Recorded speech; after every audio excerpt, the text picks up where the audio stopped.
Okay. I'm Okay. actually in a right now. I Yeah. know, but yeah, I'm not really in need of much of anything. Okay. But thank you. All right, thanks. Dang, man, dang. That's how you start the show off. You got people coming at the door selling stuff. Yep. Exactly. You're living their Can life. I What's interest you in the Book of Mormon? Yeah, what's up, man? How you doing? We the Fightologists is Yo, the chilling. podcast. It's me, your main man, Imani Mulaya. Check this out. I got you on the scene. And Joshua Oh yeah. Peters, owner of College Oh Park shit. MMA. I'm a producer around Midnight TV. You're trying to get your phone to Oh stand yeah. up. And then there we go. Yeah, so what's up, Midnight man? TV is not just Showtime anymore after 11. Nah, none of that Cinemax, Skinemax. You know how we used to do Yep. it. What was it called? Showtime After Dark. You watch that? Yes. Oh man. Then when they had like the gate or the crypt keeper or whatever, that was HBO. That was HBO, and that's a totally different thing. Showtime After Dark Yeah. had a little bit more like live skin, not so much Yeah. mummified skin. Yeah, man. Yeah, that's what we're up to. So what's going on with you, man? What's new? Not much. We got local grappling competitions coming back. Grappling Industries has started. We have the Pan American Games in 3 weeks. The IBJJF has restarted in Florida.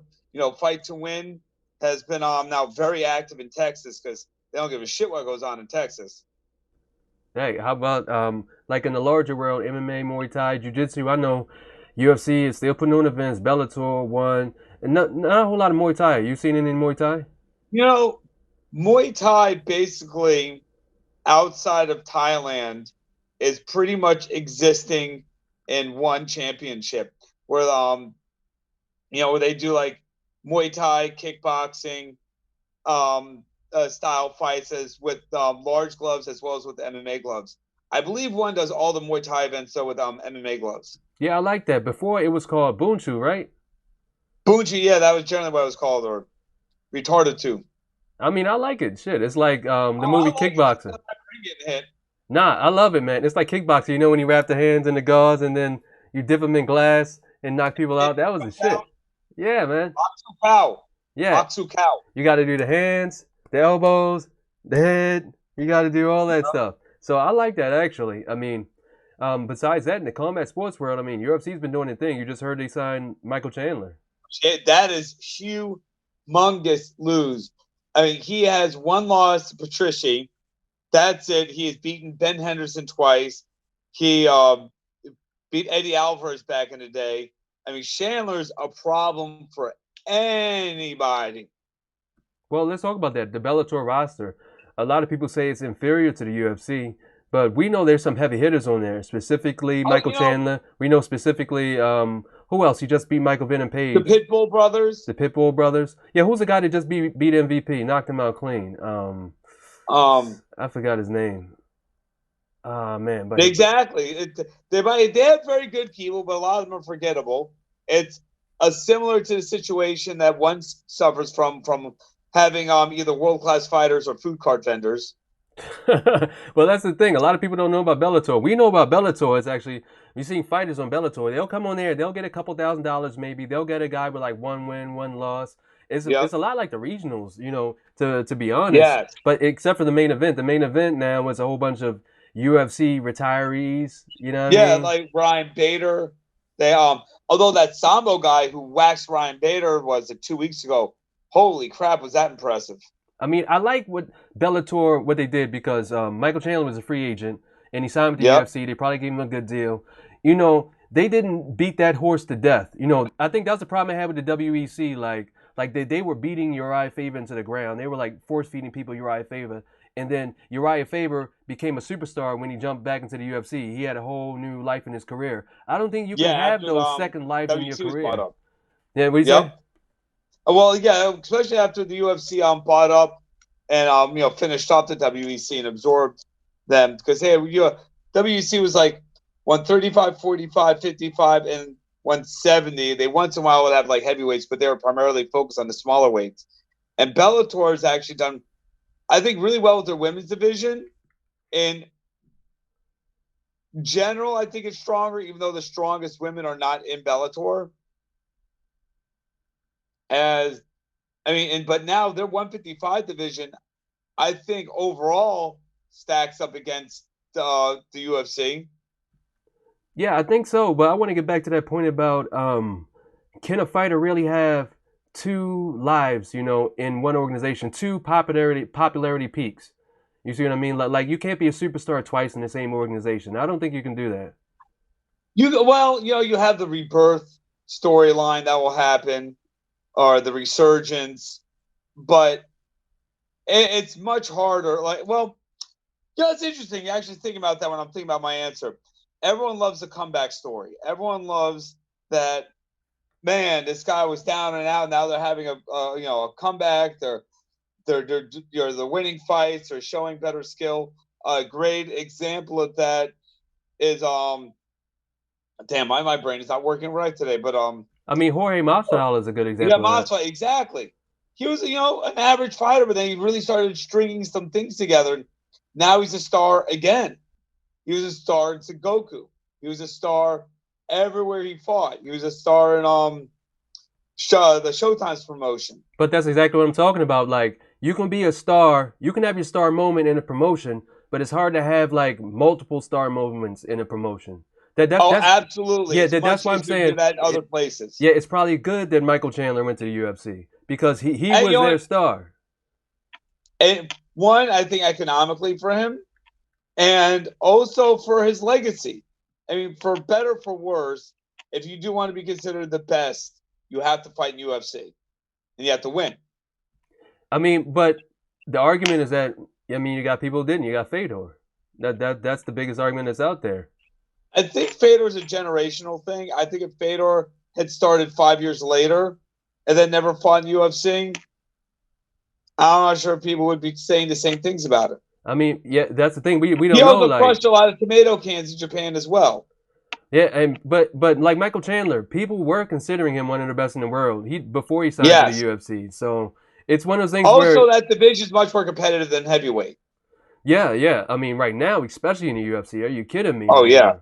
Yeah, and speaking of which, I don't think we're ever going to get Khabib versus friggin' Ferguson. I mean, guys, that's cursed. I think when that happens, all of the dimensions will collapse on each other. It'd be the end of the world. It'd be the kingdom come. We're going to have COVID-22 before that. Man, it'd be like total destruction, pandemonium, people running around in the streets before that fight ever happens. Like, I mean, I have a good point about that. Because that's one of the fights that, like, this year, next year, have to happen. The longer it goes on, not just a chance of Khabib saying, well, screw it, I'm done, but also Ferguson does not necessarily have the style of fighting that leads itself to longevity. That ring wear starts to accrue more and more on him. So that fight needs to happen while he's still at the top of his game. I'm not interested, in like a Manny Pacquiao versus Floyd Mayweather situation that finally happened. Manny was way over his athletic prime. But right now, you have Khabib and Ferguson in their primes. And that's something that's not happening. It's not meant to happen, bro. I mean, how many times have they tried? Yo, shit, hell no. I mean, who stopped it? Tiramisu, an electric cable, all types of things are jumping in the way. COVID, a pandemic stopped that fight. It's not happening, bro. I have a theory, though. Here's my theory. Here's what I'm saying. Like, if that fight happens, I think we're going to see something that we've never seen before, good or bad. We could mess around and see our first death on TV. We might. To Ferguson, I mean, he's never been dropped and stopped. He's gotten the ever living hell beaten out of him, but that's my point. Like what happens when he fights Khabib? Like, what are we really going to see? I think that we're going to be witnesses to something we never seen before, and I think that's why it's been like, cursed in so many words. Like, I don't think audience are ready to see that type of fighter, that level of competition, go at it, and the consequences of it. I think that's going to be a phenomenal fight that's going to change the landscape of MMA, and therefore the MMA gods are keeping it from happening. We might see a double submission knockout. Exactly. I mean, I think that's a special one. Of all the fights in MMA, you're talking about your Randy Couture versus your Tito Ortiz, Vitor Belfort, and the legendary fights. I think that one is a sleeper legendary fight. That could very well be the greatest fight to ever happen or never ever happen. But I think right now it's the greatest fight that never happened. Like, That it could be up there with Zhang, like what's that? Zhang versus Valentina, or any of the epic fights that has all the makings on paper. Tony's completely unorthodox striking, Khabib's takedown and ground control, Khabib's underrated right hand. When he bashed Connor upside the head, Yep. you see the memes when they put like a bottle of. Punch. Yeah, I He know. punched my genitals out of my boxers onto that woman. Oh man, yeah, no, I think that's a good one. It's not too many other fights to look forward to. The Diaz brothers are back apparently. Well, Nick Diaz is they're back. never back until they actually make that walk. That's and you know what? They're back. No, they're going to make that walk. This is coming from one of the longest Nick fans in existence. I mean, I've been a fan of his well before he got to the UFC. I'm actually not that interested in him fighting anymore. Oh, how dare you! Shut your mouth. I think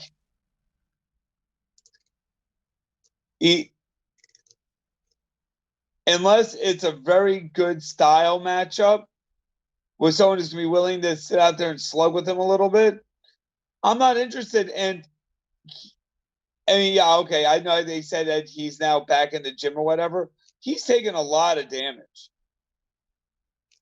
Yeah, I mean, that's sort of his whole MO. I mean, we heard him talk the other day. That man, he sounded like, I've been in the mental institutes. I was cooking, hearing the interview on the sidelines, like, yo, this sounds like a mental institute. I turned around and it was Nick Diaz. Dude was like in the third dimension, dude. I mean the fifth dimension. That dude was off his rocker. Ninja dimension, Ninja Gaiden, Ninja man. Turtles. I'm on that ninja shit. No, but the reason I think he's back is because as much of a pain in the ass him and his brother are, when they get ready to go, when they start cutting weight, when they start training hard, all of a sudden the fight's announced. They know they're a pain in the ass. They know they're a pain in the ass. But when they put in the work and get ready for a fight, 10 times out of 10 it usually happens. No matter how it happens, it usually happens. They don't do this shit for nothing. And they don't cut weight for nothing. And I'm not talking about like the business side. Man, this sport from when Nick competed, 4 years ago? Well, his last fight was his loss to Anderson Silva that got overturned because they were both, he was on steroids and Anderson was on dick pills. What has he added to it? Has he been in? Is he training with wrestlers? Is he training with really good Muay Thai fighters? Is he going to learn how to check kicks? Is he improving his jiu-jitsu? Which DSP showed the game plan for shutting down his half guard, which is where most of his attacks come off the back. What are we really going to get? I don't know. I think we're going to get a show. I think that's what they bring. Oh, you always get a show, the Diaz brothers. Exactly. They don't have to win to be a draw. That's the thing about the Diaz brothers. They don't have to win to get a headline to be on the main event. That ain't what they're about. An interesting point. Yeah. In MMA,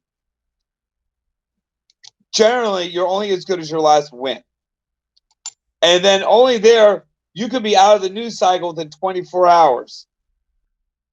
What the Diaz brothers have done, and Chael Sonnen has actually talked about this on his podcast, is they've made themselves more about themselves than their fights.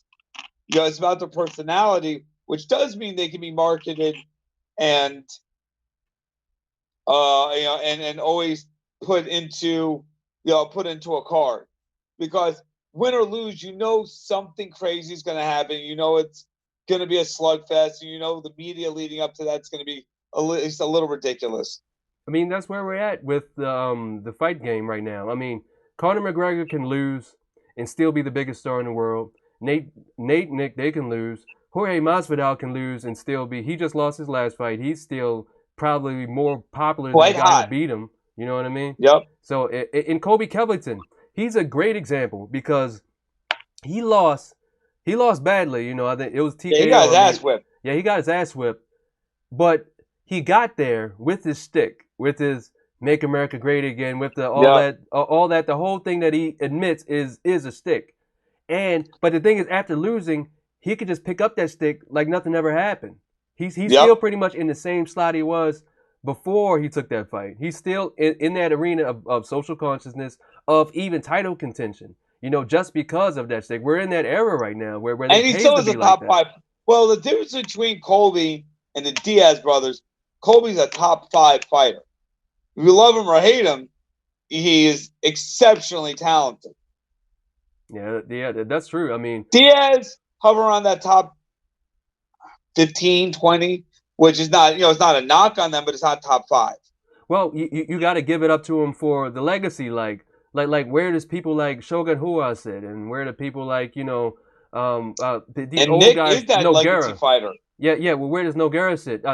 So Nate Diaz has the legacy thing about him, where it's like he's not in the contention for title shots, but he has a legacy that puts him in that Hall of Famer contention. So that sort of jumps him up a couple steps. Or if they're like, I want to retire, I want to have a retirement fight. Let me get like a number one contender retirement fight, or last case scenario, a title retirement fight. He has that leverage, as a legacy fighter.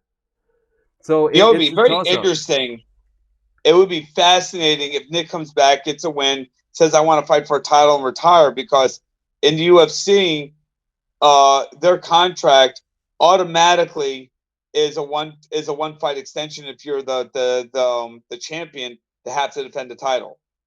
Yeah, that's the reason why, unfortunately, we may not ever get a GSP fight again, because everybody knows that he's going to fight and go back into retirement. Which is, Yeah, you know what? I don't care. I want to see it. I don't care if he goes back into retirement. I don't. I think GSP has earned and proved everything he needs to. Let that man speak funny words and be in a hot tub, and let him enjoy his life. Let that man. No, let him fight Khabib. Let him get back in the cage. Let him. Why you hate him? I love him. That's going to be the greatest fight. I see him beating Khabib. You don't see that? No, not anymore. Like, but well, one, he had the victulitis. Yeah, who knows how he's actually physically doing? He's doing movies. He's in the new Winter Soldier. Those pictures just surfaced. Who knows? What more does he need to accomplish? To beat Khabib. Why? Because I think people are putting Khabib in the place where he used to be. Khabib's put himself where he needs to be. He's what, 3,000 or something? Exactly. So the way that GSP looks at it, and and he's had countless podcasts about this, that he doesn't love MMA because of the sport necessarily or the fame or anything. The challenge. Yeah, he loves the challenge. He loves the martial arts journey. He loves being able to get paid to be a martial artist.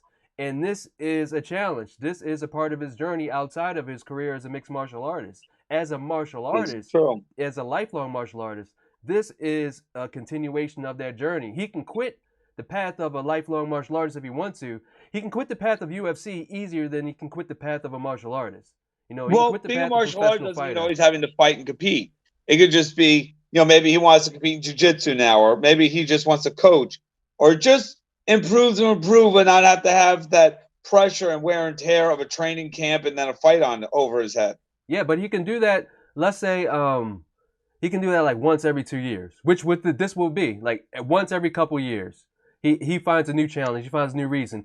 Every teacher goes through this. I mean, you're a teacher as well, where you're teaching your students, teaching your students, and every few years, trust me, I would love to fight again. Yeah. And then my dumb ass goes and spars around or two, and I'm reminded why my ass is not going to be fighting again. That's exactly what happens too. A lot of every coach that I've worked with is like, you know what?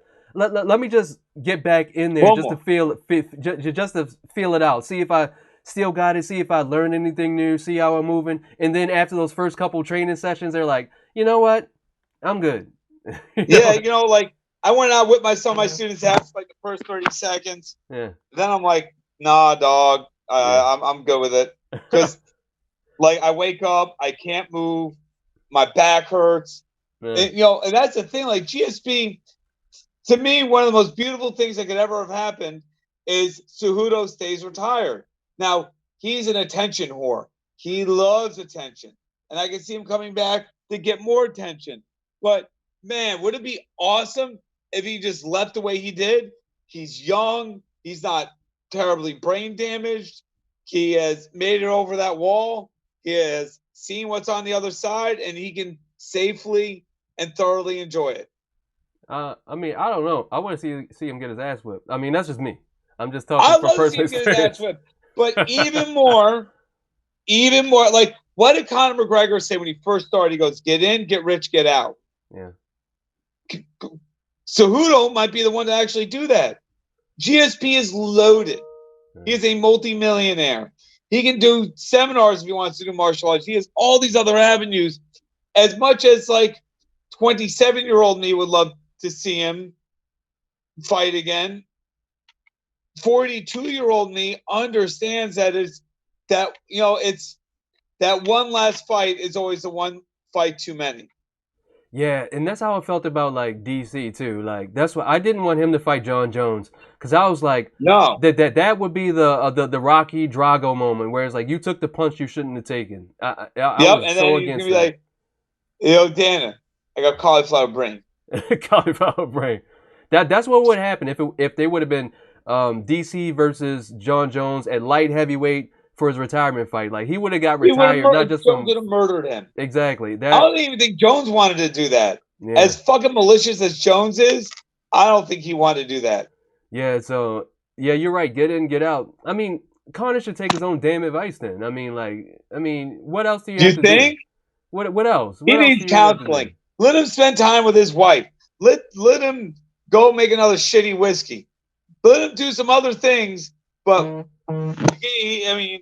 it's pretty obvious he has other things going on in his life besides fighting that he needs to worry about. Nah, you know what the issue is? He money? He says it's that fury. It's that you know that crazy fighter shit. That's why he's getting in all this trouble. Yeah. He was watching. Listen, he was watching like another episode of Vikings. Got confused at what country he was in. He's like, oh, I want to be swinging on an ox to someone's fucking school, and it was like, Dana. Yeah, man. Just like, I mean, what's he going to do with that energy? He's not going to open up a jiu-jitsu MMA school. He's not going to teach. He's not. So what does he do with that? With his martial arts journey? You know what I mean? Yeah. Well, you know what's interesting? Straight blast, Jim. Did you hear there was a good interview with the founders SBG last week? No, I didn't hear. And there's something I think 40 or 50 of those. There are schools all over the world. He could open an SBG affiliate. Let him go train people. I actually could very much see him as a very good coach. Hell, if he could temper himself. I would hate to have that motherfucker's coach. He'd be laughing at you, taunting you and shit. He'd be in the corner getting drunk. He'd be wearing a suit. When he walks in, he has bodyguards, man. I'm like, get your ass out of my face. Man, it could be like, though, the Diaz brothers coaching each other. When Nate fought, not Mark, smaller guy. Robbie Lawler?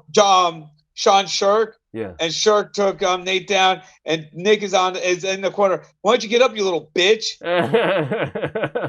Like, he's talking shit to his own teammate. Yeah, but I don't see Conor, I don't see that's where he's at in his martial arts journey. And that's a good question to really bring up. Like, people like GSP, Anderson Silva to an extent, are like lifelong martial artists. If they don't end up, like, opening a school or something like that, like, what do they do with that? I think that, if you're not opening a school, you're doing seminars, you're touring. They have more than enough money to open other industries. They have means to make money. Being a lifelong martial artist does not and should never mean being a lifelong fighter. Fighting is I'm not interested in seeing Anderson Silva fight at all anymore. He's fighting Corey Anderson or something like that coming up. I have no interest in that fight. Hell yeah. That man's like 45 years old. Stop. Take all that information you have. Take all this other shit. Go do seminars, man. Go visit kids in hospitals. Do something else. You do not have to be getting hit in the head and putting yourself through a training camp to be a martial artist. Well, that brings up another point, and we're getting close. I know you got to start class soon, right? Yeah, whatever. They can teach themselves. That brings up another point. Jacare said that he gets more money teaching at his affiliate schools doing seminars than he does fighting. Absolutely. I don't first of all, through the pyramid scheme of jiu-jitsu. I don't blame it, or I don't doubt it, I should say. And look, what are you labeled as if you're a boxer, whatever? You're a prize fighter. You're not an honor fighter. You're not a for the woo-woo fighter. You're a prize fighter. You fight for a prize, a cash prize. And when you stop with that, if it's not making financial sense, then what sort of prize are you winning by winning a fight or participating in one? Yeah, but that's the thing. Like for the fighters who know that, who understand that, but don't have a path out, they the ones that aren't opening up schools, the ones that aren't doing seminars, but still have to have the need to express themselves through their martial arts. Like I don't see any other option. I mean, you got to teach. It's almost This is why, yeah. What do you have to say about Brother that? Amani, Yes. we founded Hotep Jiu-Jitsu so that we may organize, activate, be a collective of martial artists that may come together and support themselves against the UFC power structure. Yeah, what kind of accent are you putting on? It's like that's like a Brooklyn street minister accent, brother. It's like how you got two lisps. Yeah, you got lisps on both sides of your mouth. It's a skill. Oh man, yeah. No, I think teaching is the way, but everybody's not a teacher. So it's like what do This they is do? true. So you know what? Open a restaurant. Find who's to say you're 45 years old. You have a long time ahead of you before you're dead. You have this great opportunity where you're financially independent as long as you're not stupid and not reckless. Start another venture. Discover another way that you can interact with this world and make a living from it. So you just give up martial arts? I would say give it up. You can still train. I know plenty of people that have like a secondary school but they have, say, a concrete business, or they have, I don't know, they teach music, or GSPs and aliens and dinosaurs. You go dig those up and get butt probed. I mean, whatever it is, No, but you can find other things to do. Yeah, that's the struggle. I mean, yeah, they go, and that's what happens though. It's like since with the martial arts journey, I mean, you can make money however you want to make money, but with the martial arts journey, if they don't open up a school, if they don't do seminars, if they train, it's like their relationship to training is not a continuation of the martial arts journey. Their relationship to training is you know what, I can get in the cage. Well, why don't they have to do that? Maybe they do. Not everyone who's a champion is a good teacher. So maybe you're a good sparring partner. Maybe you're an assistant coach. Maybe you manage. Maybe you learned a business on the back end. You could be a manager of a gym. There are always ways, I think, to apply what you learned through the martial arts and things that do not have to directly involve fighting. Yeah, I think more and more people need to see that, or otherwise you're going to have people like Anderson Silva coming back, people like Rumble Johnson coming back, people like all these people what they coming also back. need? You need people around you to tell, hey, listen, you dumb schmuck. You already misspell your first name and your hands are wobbly. Maybe it's time to stop. Yeah, but then you can't keep people that make you. And also, this is why a lot of people, you should never have all your friends be dependent upon you to make them money. Oh yeah, that's in everything, man. Get out of my face. Back way, ye demons. You ball sack hanging demons. Back way. Exactly. No, but so, yeah, but what do they do? Like that fire inside. Up to them. That fire. Inside. Maybe you get another degree. Maybe you become, I don't know, a professor or something, a teacher or something. Maybe you go into real estate like Al Quinta. Yeah, but how do you satisfy that hunger? That's what I'm saying. You can still train. Yeah. You just don't have to be training like you are for a fight. You don't have to be, because there's a big difference to me now, and I'm rolling more now than I did when I was preparing for a fight because I'm running my school. But there's a big difference in the intensity of what you have to do. I take off a round or two now. I don't roll I try not to. I've been an idiot the last 3 weeks, but it's almost been 3 weeks straight. You don't roll the whole time. You don't roll as hard. You focus more on technique. Like Matt Serra went back to training in the gi. Yeah, I mean, I think that's the way. I'm just playing the devil's advocate because a lot of these fighters act like, Yeah, a lot. Exactly. This is the way, to be honest. A lot of Yep. fighters act like that they don't know what to do with that fire and fury. They don't know what to do with that urge, that aggression. But here's the reality: it never goes away completely. There is very rarely a day that I don't wake up and say, "Damn, once more. I want that rush. I want those lights on me. I want it to go strap up and let's see what happens when that cage door closes."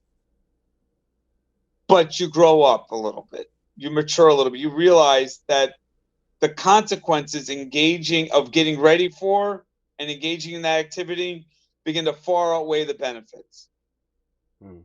Dag, so you just live a You sad, don't lonely give it up existence. completely, but you still roll. Like, I don't really spar that much anymore. I hit mitts, I hit the bags, I spar with a select few people. Once in a while with the new people, I see someone needs to get checked. You check them. Oh man. But I don't like to do that. But so once in a while I'll spar with some people. Or I'll do some technical sparring. But I don't spar hard at all anymore. Period. All right. Well. So you do that. Yeah. There I are guess. Yeah. Just get absolute back in ways to there. pursue the martial arts and be engaged and get better and become technically more proficient, than having to be training for a fight. Go do DMT and train like Joe Rogan. Yeah, I mean, you hit it on the nail. I mean, I see Yeah. it. But I like the fighters that actually take the teaching route, the seminar route. And I think that's actually helpful. In fact, we talked about this, how Neiman Gracie won the Oh, UFC. he sold his Oh, BJJ Fanatics. That's dropping like in a week. not, How to not, do heel hooks in MMA. no, that was dope. He was actually shouting out John Danaher's DVDs. Like, Yep. like, like us in the community, we know about BJJ Fanatics. We know about all the Yep. DVDs. We know about all that stuff. To hear somebody get on the mic during their after Octagon interview and actually like, you need to buy these DVDs. That's a game Yep. changer to me because imagine No, if absolutely. yeah, imagine And if you're a hopefully get the fighter. kickback. Yeah, if you're a John fighter. Danaher, pay that man. No. If you're a fighter with your own DVDs and be like, thank you, you support this. If you like what you saw, go online, buy my DVDs, Yep. learn martial arts. Which, by the way, is one of the nice differences in Bellator where you could really do that. Yeah. Where there's much more limitations because of the Reebok and now Venom deal or whatever and stuff. But yeah, I mean, go out there, and it's important what Neiman did too, because he's not just winning, but he's building a brand. He's building an awareness that he can be done fighting and make DVDs, make instructional videos. Hey, who wants to see me? Who wants to learn how to do this? What I did in the cage. Here you go. Man, I think that is sick. I think that ties into our conversation about like, what do you do in your journey of martial arts? You can train, you could do seminars, you could be sparring partners, you can have a business. BJJ Fanatics, and you get Yeah, a CBD sponsorship, yeah, and there you go. yeah, man. I think okay, so we're building the blueprint for any you young martial artists out there who trying to figure out like you want to fight, but you don't know how to take it farther. I mean, I don't Yeah. see how this is a lose at all. I think this is Look, probably the way to Dana go. White said in the early 2000s, UFC is not a career; it's a platform to build yourself with. This is 1,000% true. You can make enough money to be set if you're smart with what you do with the money you win there. Yeah. And for those fighters that may not make it to the DVD but are really good in the regional scene, you can still put together instructional material and schools and seminars and stuff if you're smart about how you market yourself while you're active. Hey man. All right. Well, as far as the fight scene, I think we're good. I mean, what else is going Oh on? yeah, Yeah. grappling industry starts back in October. We have Maryland, we have Philadelphia, Virginia Beach. I mean, I'm hoping that Virginia Beach goes through this time. They got shut down at the 11th hour last time, but yeah, we got a lot of good stuff. We got the Pans coming up. If you want to support the IBJJF Mafia, so yeah, man, it's time to get back out and grind. All right, we got to talk about you though, man. Apparently, somebody's about to come and dojo storm you.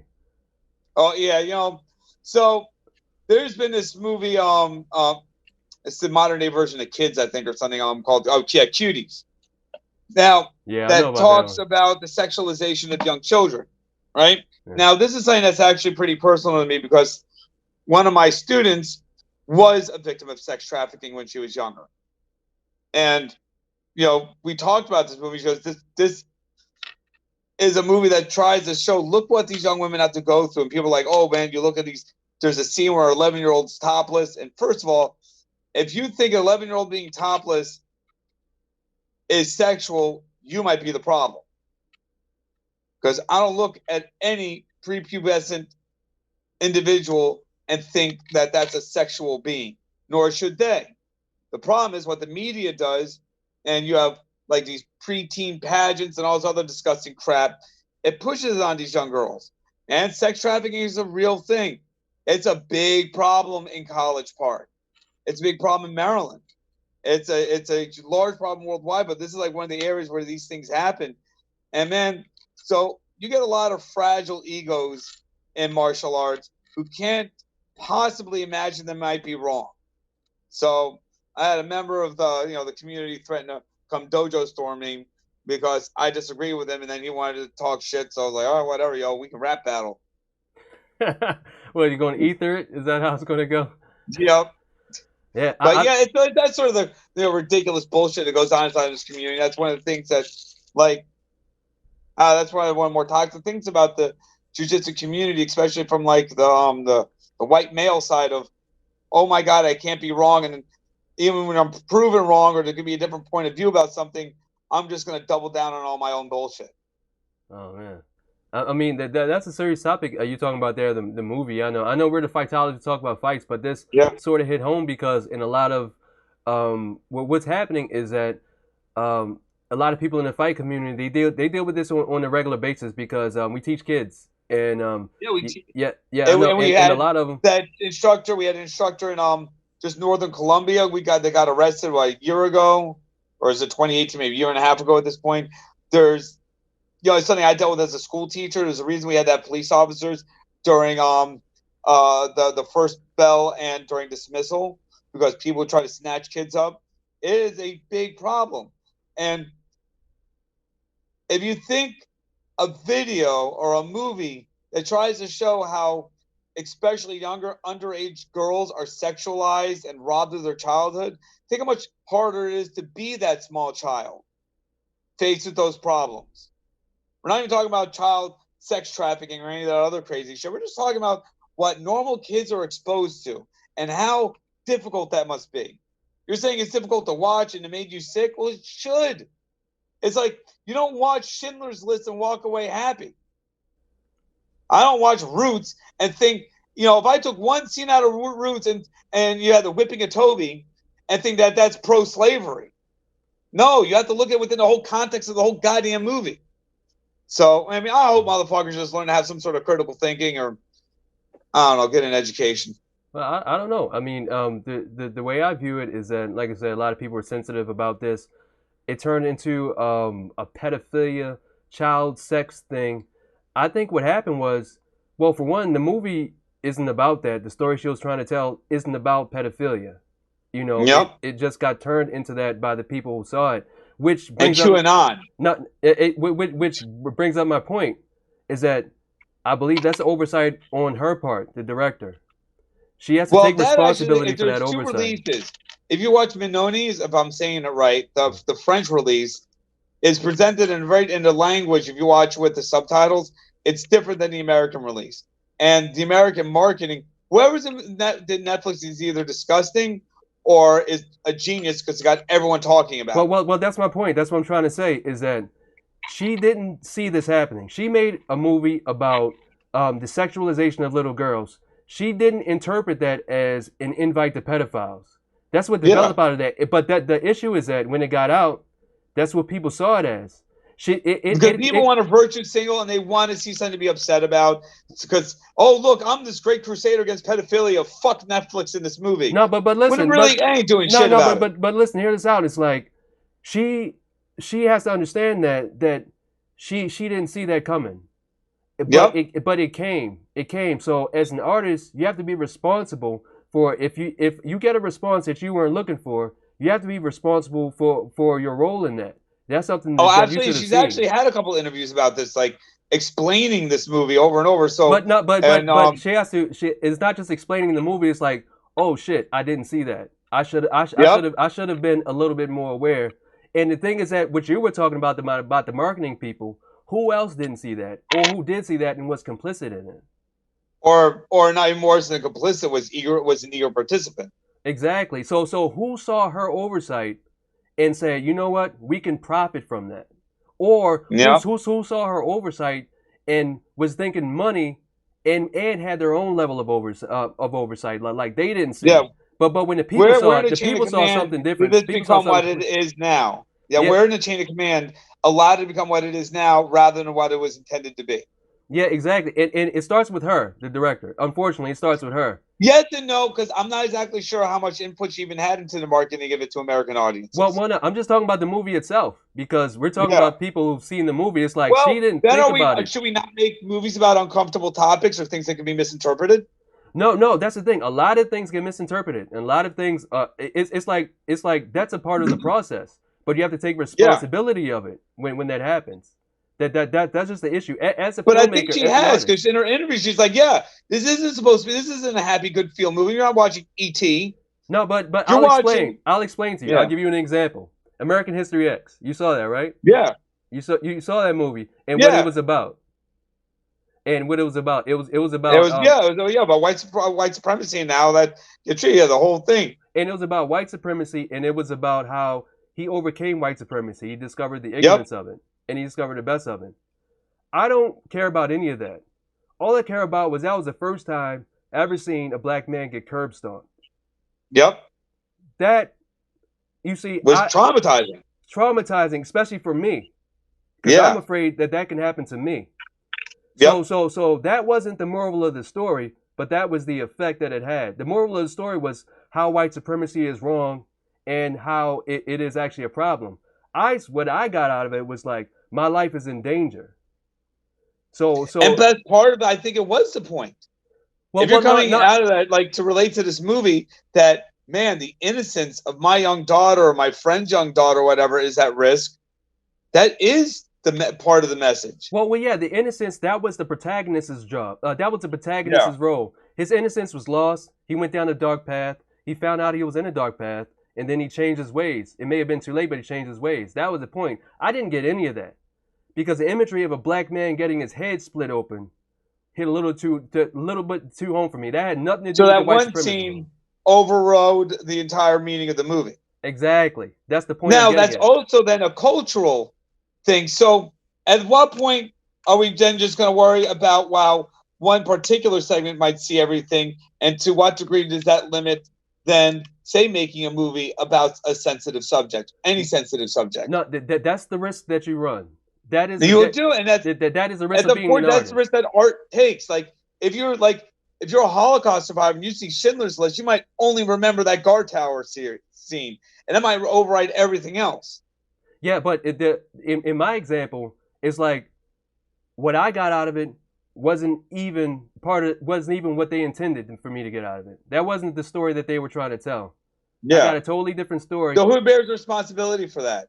It starts with the filmmaker. It starts with the filmmaker. It starts with oversight from the filmmaker. It's like So then, I what was would so. you change?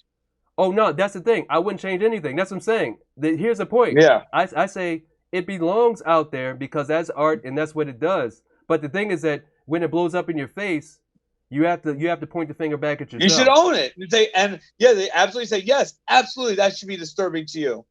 Yes. I think, and And that's what that's I the think. situation. And that's the Yeah, situation that's with the Cuties right situation now. she's in. That's the Yep. situation with Cuties right now. That's not what she intended for this movie to be, but it blew up in her face.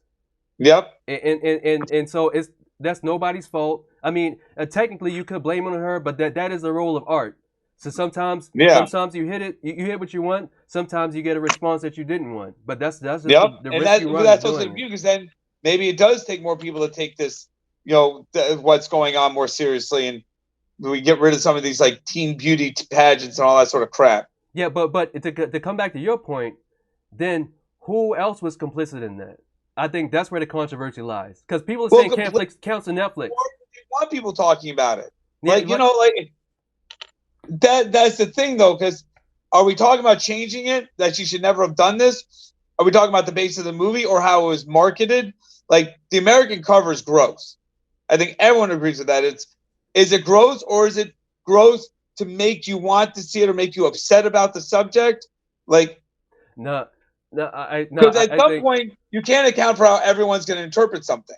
no, You can do but marketing. every now and then, you can lead people on, and I think that's Oh what the yeah, marketing campaign did. The marketing campaign knew how this could be construed or misconstrued, and fed into that. And it was like, what's the motivation behind that? Was and it if they money? didn't, they need to be checked. Yeah, yeah. What was the motivation behind that? Was that money? Was that like, are you complicit in the idea of child sex trafficking? Is that like Yep. something you want to do? So I think that's where this whole cancel Netflix campaign come from. Is like nobody's saying can't cancel the director. You see what I'm saying?